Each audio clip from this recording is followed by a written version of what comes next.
Okay, for this, I have my Chargers jersey. I don't know what I did with my Chargers hat, so the closest I could get is AHL Dallas Stars. I guess I don't know what happened to my Broncos hat either. I'm very very not up to speed with my football. I can find most football items, just the hats or wherever.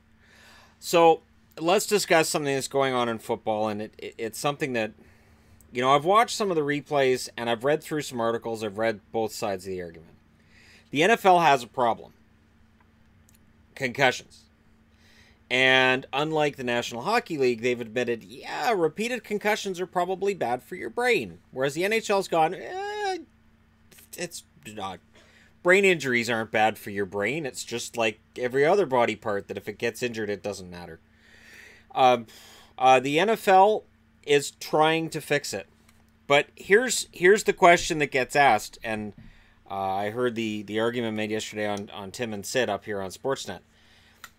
Trying to tackle without leading with your head is challenge. And I watched a couple of the plays where it got called, and I thought, so the biggest challenge I can see is going to be this. So you go in to make the initial tackle, and then the third guy comes in to really drill that guy down to the ground. It's that second guy who seems to be the one who's going to have to watch where his head is. And admittedly, this makes sense.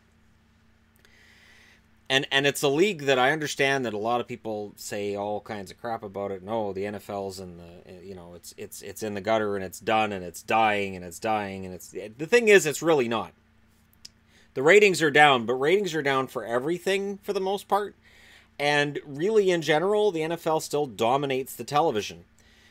And it is a fun sport to watch. Now, I think while everybody's talking about this hitting penalty, if it's only being called at roughly 1.5 per game, it really isn't influencing the game that much.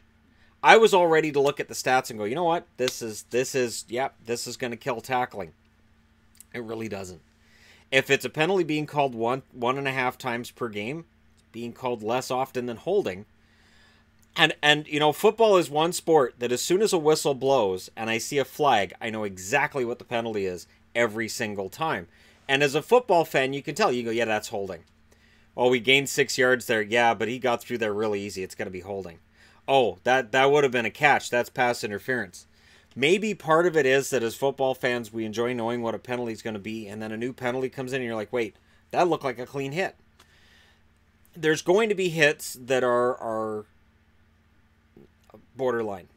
This really feels like a hockey video. I don't know why. This really feels like a hockey video. There are going to be hits that are borderline, but the NFL is trying to do the right thing here. And I commend them for that. And honestly, the NFL, as maligned as it is in a lot of people's eyes, it's really trying to appeal to the players, the coaches, ownership, everybody. And that's not an easy balance when you've got a league that makes so much money. And there's so many people trying to get a share of that money. I wanted to come on here and just say the league is wrong. This is a stupid penalty. And I can understand defensive players, and I can especially understand safeties saying, oh boy, our jobs are in trouble. Because a safety, that's, you get a good running head start, and you just drill the guy. And it can be really easy to have your helmet the prime point of contact. But what the NFL's trying to get away from are those hits where you use the crown of your helmet. See, and that's the other side of it. The helmet has to be there. It has to be a safe piece of equipment. But the helmet has got so hard and heavy at this, well, not heavy, but so hard and so solid at this point, it's kind of a weapon too. You could drill somebody with your helmet. Now, you're doing that at your own peril because you may very well impact your neck when you're delivering that hit. But some of these football players, man, they are so jacked up on every play. They are so, I'm going to make this big hit. I'm going to get on the highlight reel, and this is my big hit. This is my big moment. So they go in for that big hit. They lead with the helmet. Next thing you know, somebody's hurt. And it could be the guy delivering the hit, the guy receiving it. So again, I understand what the NFL's trying to do here. I also understand why people are upset. But if it's only 1.5 penalties per game, and it's 51 penalties in 33 preseason games, and the fact is that the NFL, much like the hockey I usually cover, they will ease off on the penalties once the season gets going and once players adjust.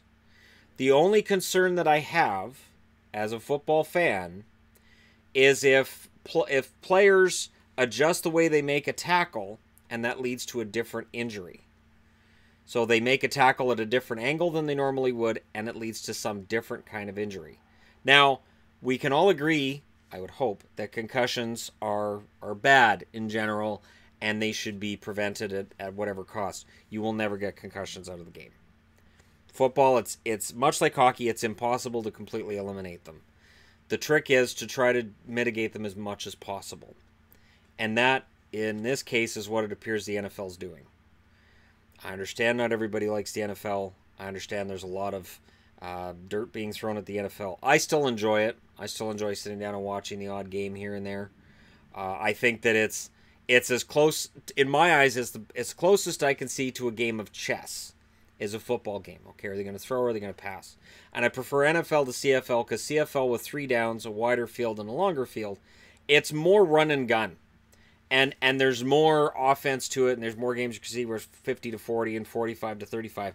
And that's fine, but man, a really good NFL chess match where it's 21-13 and you know, it's the fourth quarter, 2 minutes left, and it's a 14-14 tie, and they've got the ball at the middle of the field, and where are they trying to get it to, and what distance can the kicker get that field goal from? Are they in field goal range? Do they want to just center it, or do they want to try running it further on? If they try running it further on, they risk turning the ball over. There's so many things to football that I love. So that's never going to go away. But absolutely, for people who are just fans of the really big hits, this could take some of that out. But if it eliminates the dangerous hits, I think it's for the betterment of the game. So again, and I understand this is not necessarily going to be an overly popular opinion, I actually think, looking into this and looking at it, I think the NFL's on the right track. And I think they will get it right. Just like we can all agree on what pass interference is, right? No? Okay, illegal pass that you catch. Okay. It still has things to work on. But you know what? In this case, if it extends a player's life, extends a player's career, and in general makes the game safer, I think it's for the better. And when I see these things about, well, it's turning it into flag football, it really isn't. If it's only 1 infraction, 1.5 infraction per game with all the plays that are happening, it's not going to alter the game that much. It just means that there are some borderline hits that guys are going to have to be a little safer with and a little more careful with. And I think that's for the better. But let me know your thoughts in the comment section below, as always. Don't forget to hit like and subscribe if you're browsing your way through. You just happened upon this video. It's been the NFL guy.